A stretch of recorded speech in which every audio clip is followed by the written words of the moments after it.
celebrava-se a festa da dedicação e era inverno. Amém?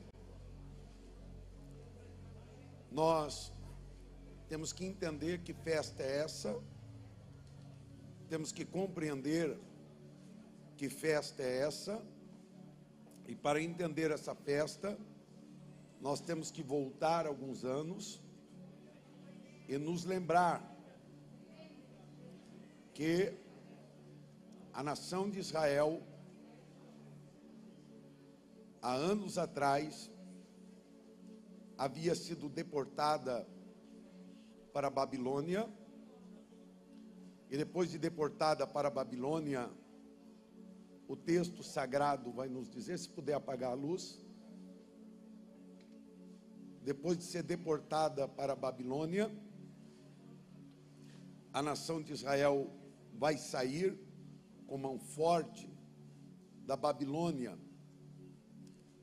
E saindo a nação de Israel da Babilônia, o texto e a história vai nos dizer que Ciro se levanta. A nação de Israel, ela vai sair pela mão forte de Nabucodonosor, de Ciro, mas não demora para um jovem, filho de Filipe II, por de nome Alexandre, que estudou nos pés de Aristóteles, não demora para esse jovem começar a conquistar reinos.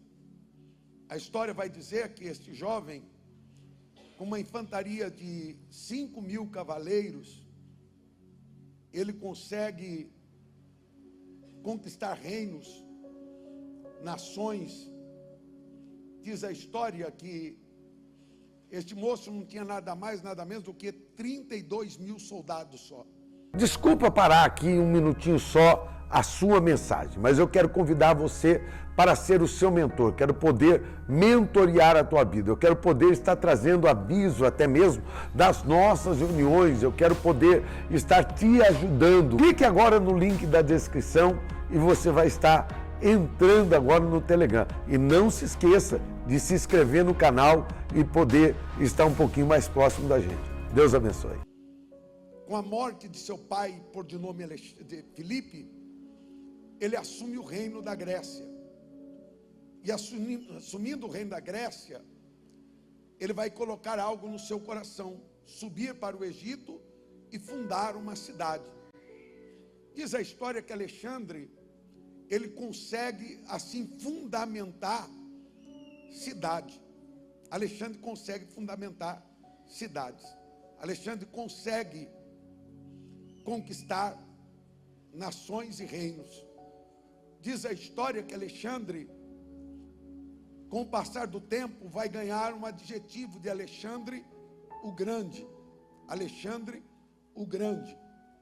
Alexandre o Grande, ele vai estar subindo para o Egito, e quando ele está indo para o Egito, diz a história que ele vai passar por Jerusalém.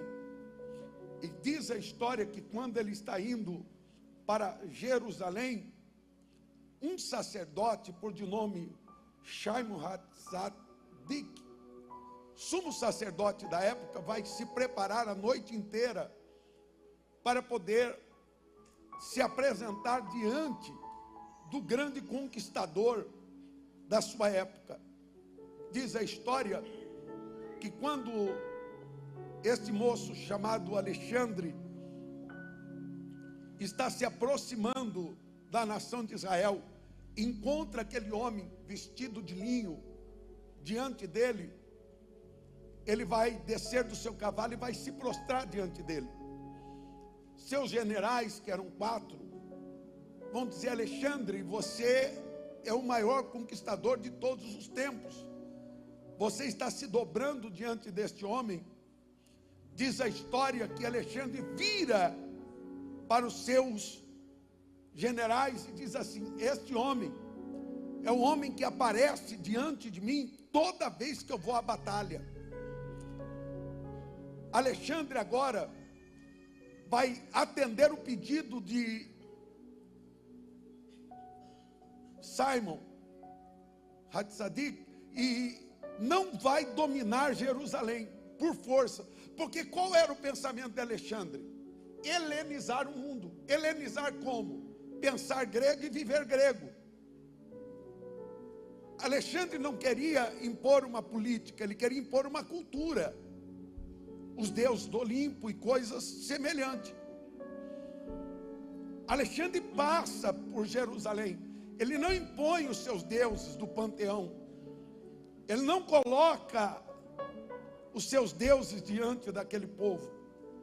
O texto e a história vai nos dizer que esse homem, por de nome de Alexandre, vai chegar ao Egito e vai fundar uma cidade chamada Alexandria. Ele coloca o seu nome sobre a cidade. Ele já havia passado pela grande Babilônia e havia conquistado. Ele sente o desejo no seu coração de retornar para a Babilônia e viver por lá. Quando Alexandre volta aos 32 anos de idade, ele vai ficar enfermo. A enfermidade de Alexandre é para a morte. Seus médicos lhe anunciam que ele haveria de morrer. Diz a história que Alexandre, antes de morrer, ele vai chamar os seus médicos, vai escrever um testamento esse que mexe com a cabeça daqueles que estão à sua volta, e ele vai dizer assim que o reino que ele havia conquistado seriam divididos entre seus generais, mas que ele seria morto, que as mãos dele fossem deixadas para fora do caixão. Não só isso, que os bens dele fossem jogados atrás do seu caixão e atrás viesse a sua família. E diz a história que esse testamento vai criar conflito na cabeça daqueles que estão à sua volta. E Alexandre vai explicar, ele vai dizer assim: os médicos que cuidaram de mim hão de carregar o meu caixão, porque eles têm que entender que a ciência deles tem limite. Minhas mãos para fora, para todos saberem que daquilo que eu vim, da mesma maneira eu voltarei, sem ter nada. Terceiro, meus bens atrás, ou utensílios de ouro e de prata sendo jogado no meu funeral e minha família atrás, é para que todos saibam que logo após eu morrer, eles entrarão em conflito para ter tudo aquilo que eu conquistei. Alexandre traz agora um entendimento àqueles que estão à sua volta. Alexandre morre. Morrendo Alexandre, a história vai nos dizer que Etíoco Epifânio, ele vai ficar com a região de Jerusalém. Etíoco Epifânio era conhecido como louco, pois ele tentava impor a sua cultura, a sua sabedoria, ou a sua cultura, a sua sabedoria não, ele tentava impor o helenismo através da força, mesmo que tivesse que matar aqueles que estavam na liderança. Fazia loucuras para tentar alcançar o seu objetivo, sem olhar a quem. Diz a história que esse Alexandre, que ora vos falo, esse Alexandre, que ora vos apresento, ou melhor, esse Etíoco, ele começa a blasfemar o templo de Jerusalém, e todos nós sabemos que os judeus não comungam com outros deuses, pois outros deuses, além do Deus único e verdadeiro, seria ser politeísta, ou adoração a vários deuses, e isso o judeu não é. Ele crê em um Deus, que criou os céus e a terra. Esse homem Etíoco Epifânio, ele vai blasfemar o templo. O que ele vai fazer? Sacrificar porco em cima do altar. Ele vai pôr uma estátua de Zeus em Jerusalém, que era o Deus do panteão. Ele vai trazer a blasfêmia para dentro de Jerusalém. E muitos que estavam ali não se envolveram com medo de perder a sua vida. Ou pior do que se envolver, não se envolver, é ser conivente. Diz a história que agora este homem, por de nome de Antíoco Epifânio, vai mandar um dia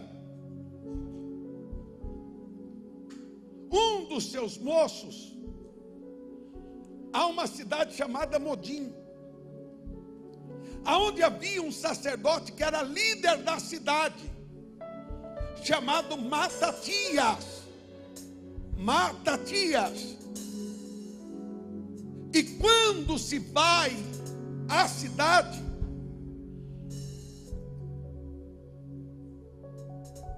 tenta impor sobre Matatias o sacrifício de porco sobre o altar, ou blasfemar-se diante de Deus. Matatias não quer fazer isso, mas aquele que foi dada a missão, por de nome Abeles, tenta assim fazer, tenta assim comissionar, ao ponto de ameaçar de morte. É quando o moço, um dos sacerdotes, com medo, vai pegar uma faca e vai tentar matar o animal. Calma que eu chego lá. Eu vou devagarzinho, vou explicando, nós chega lá. Diz a história que quando Matatias vê isso, ele se levanta para fazer justiça, matando o homem, matando Abeles, que era aquele que foi comissionado por Antíoco Epifânio para tentar blasfemar o altar. Ah, meu Deus. Se levanta agora um homem chamado Matatias, dizendo: pode todo mundo se corromper, mas eu, em tempos de guerra, não vou me corromper. Ele coloca em seu coração em ser fiel a Deus. E ele vai conseguir alguns homens puritanos, homens que serviam e temiam a Deus, chamado Hassidim, para lutar ao lado dele.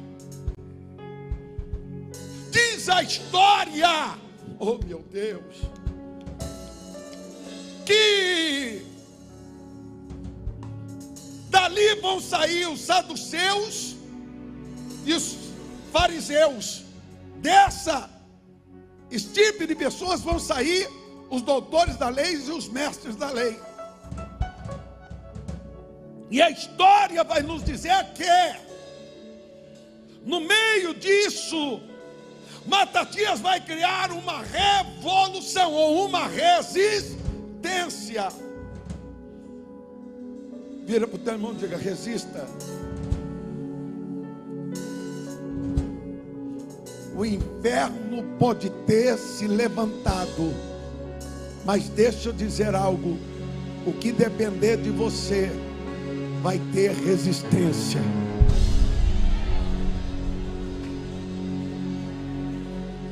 Resista. Se ninguém quiser resistir, resista você. Diz a história, e eu continuo, diz a história, que Matatias vai morrer. Morrendo Matatias,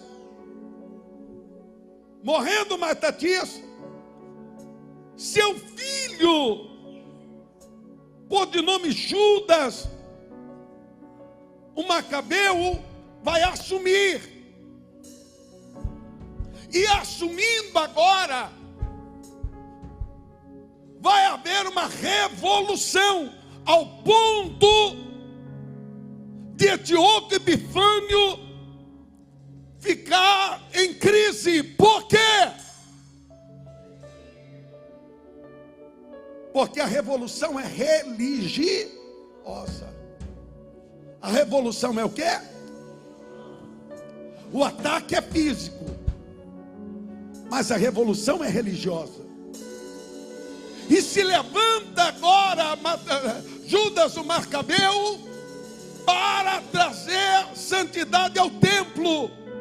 Como diz a história, Judas o Macabeu, em 165, ele consegue prevalecer. 165 ele prevalece. E prevalecendo ele, diz a história que agora ele quer trazer a santidade de novo sobre o altar. A primeira coisa que ele vai fazer é limpar o altar.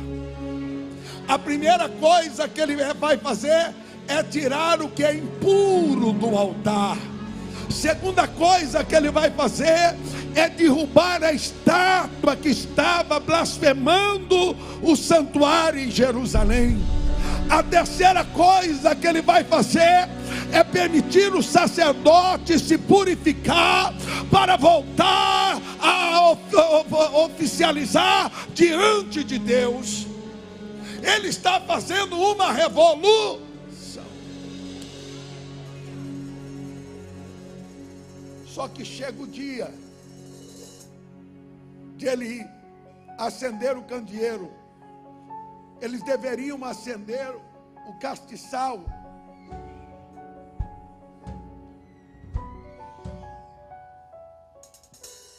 Eles deveriam acender o castiçal, pois a lâmpada acesa simbolizaria a preocupação do sacerdote com o santuário. E eles vão pegar os utensílios para o azeite, para acender o castiçal. E diz a história que o castiçal ou o azeite não vai dar para 7 lâmpadas. O castiçal vai dar para uma lâmpada só. Diz que ele coloca um azeite numa lâmpada e vão preparar os utensílios para fabricar azeite, que demoraria 8 dias para fabricar o azeite. E quando eles acendem a lâmpada do candeeiro, eles vão dizer: ainda há de se apagar, a lâmpada não vai se acender, a lâmpada não vai permanecer. Preste bem atenção. Mas quando eles vão preparar os utensílios para manter o candeeiro aceso, a lâmpada permanece acesa 1 dia, 2 dias, 3 dias, 4 dias. Eu quero que você vire para alguém e diga: você ainda não entendeu, mas vai voltar a ter milagre dentro do templo. Vai voltar a ter milagre na tua vida. Vai voltar a ter milagre na tua casa. Sabe que Deus acabou de dizer ao meu espírito: diga a muita gente que aqui chegou que vai ter renovo para eles e meu nome será glorificado na vida deles. Tem gente que vem em busca de uma resposta, e a resposta, alguém que chegou aqui, é: a guerra foi grande, tentou te esfriar, tentou te parar, tentou roubar de você a tua espiritualidade, mas hoje o altar está sendo purificado e novamente vai ter milagre sobre a tua vida. Milagre. Está preparado para viver milagre? Está preparada para viver milagre? Está preparado para ver Deus fazer coisas novas na sua vida? Vira para alguém e diga para ele: a partir de hoje você não vive do testemunho de ninguém. A partir de hoje você vai ter testemunho para contar, porque Deus acabou de quebrar a barreira que estava sobre a sua vida. Deus acabou de quebrar as barreiras que estavam sobre você. Deus te trouxe aqui para liberar esta palavra. Te prepara, porque dentro do templo vai voltar a ter milagre. Dentro do templo vai voltar a ter manifestação. Oh meu Deus, o pavio que fumega não vai se apagar, a cana trilhada não vai ficar.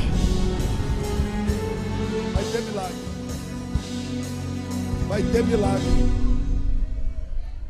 Vai ter milagre. Vai ter milagre. Vai ter milagre. Vai ter milagre. Vai ter milagre.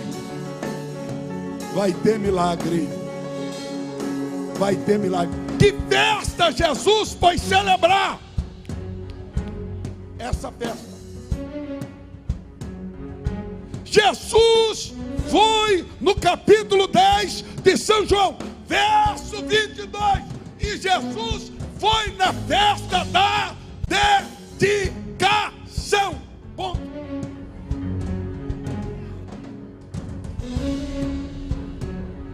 Jesus foi na festa da dedicação. Que festa é essa?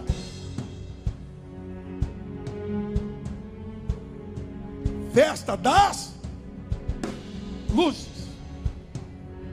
E hoje está tendo em Jerusalém a festa de Hanukkah. Festa de Hanukkah, ou festa das luzes.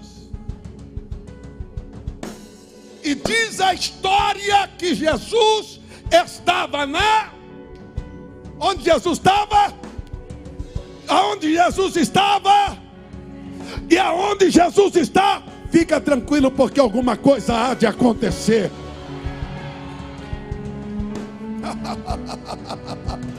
Vira para o teu irmão e diga para ele algo. Só. Eu não vou pedir mais não. Vira para ele e diga assim: meu irmão, Jesus só trouxe você para te lembrar que Ele é o mesmo ontem, hoje e será eternamente. Ele está dizendo que se houve milagre, vai ter milagre nele também. Ele é a lembrança daquilo que aconteceu. Ele está testificando daquilo que aconteceu. Aleluia. Talvez você esteja aqui. Eu sei que é inverno em Israel. Eu vou para lá em novembro sempre. Novembro, dezembro, outubro. Só não fui lá agora porque está em guerra. Senão estava lá. É inverno. Vira para o teu irmão e diga: era inverno.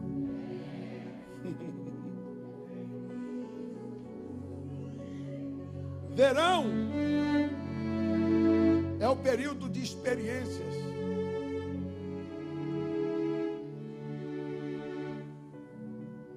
Primavera é o tempo de se florescer. Mas inverno é o tempo de crise. E o texto vai nos dizer que Jesus chega quando está inverno. Vira para o teu irmão e diga: é impossível, mas Deus pode.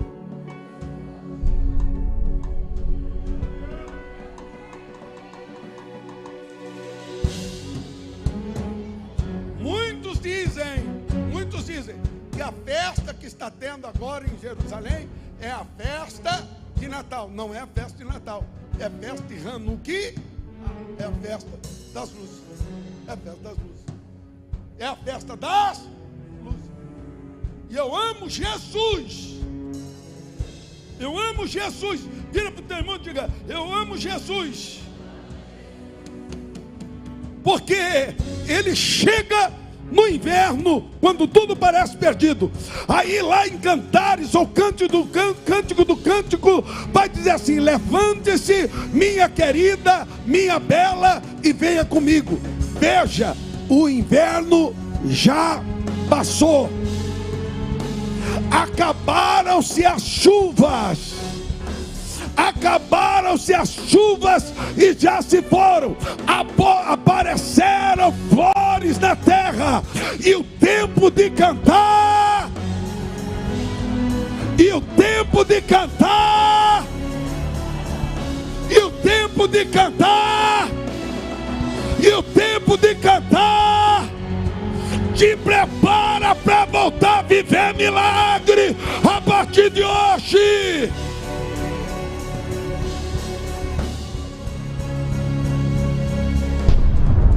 Barreiras estão sendo quebradas.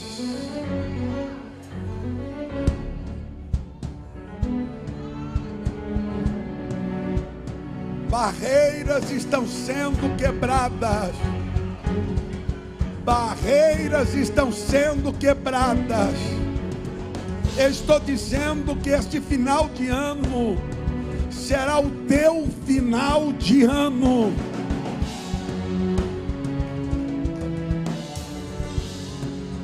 Quando eu digo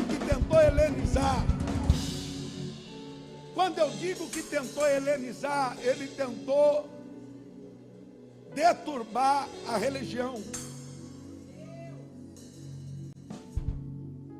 E sabe por que o diabo não tem poder na sua vida?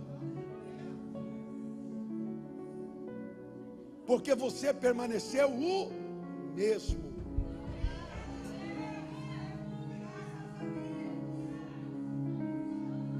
Você permaneceu fiel.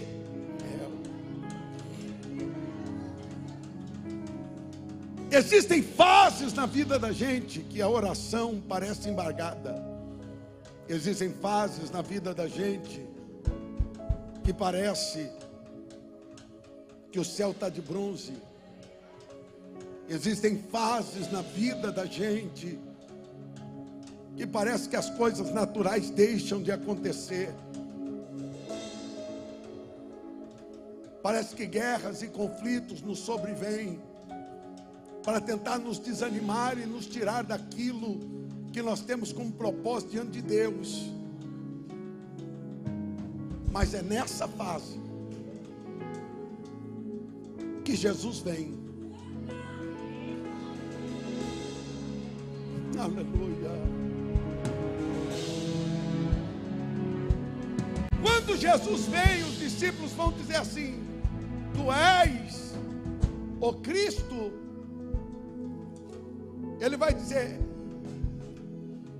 os sinais dizem por si. Eu não preciso testificar daquilo que já sei que sou. Sabe que eu amo em Jesus? Ele vai dizer assim àqueles que estão lhe questionando: deixa eu lhe dizer algo.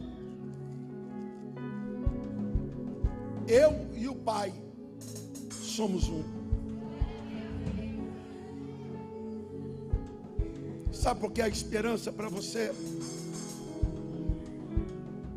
Porque Ele vive.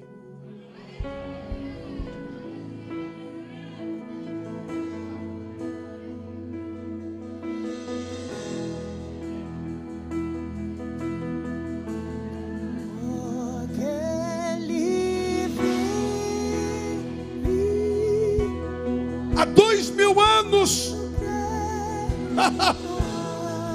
Ele foi oferta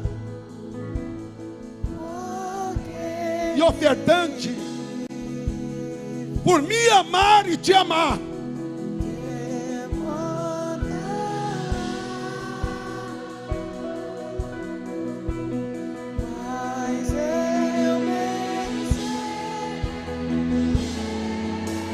E Ele diz: todo aquele que vem a mim,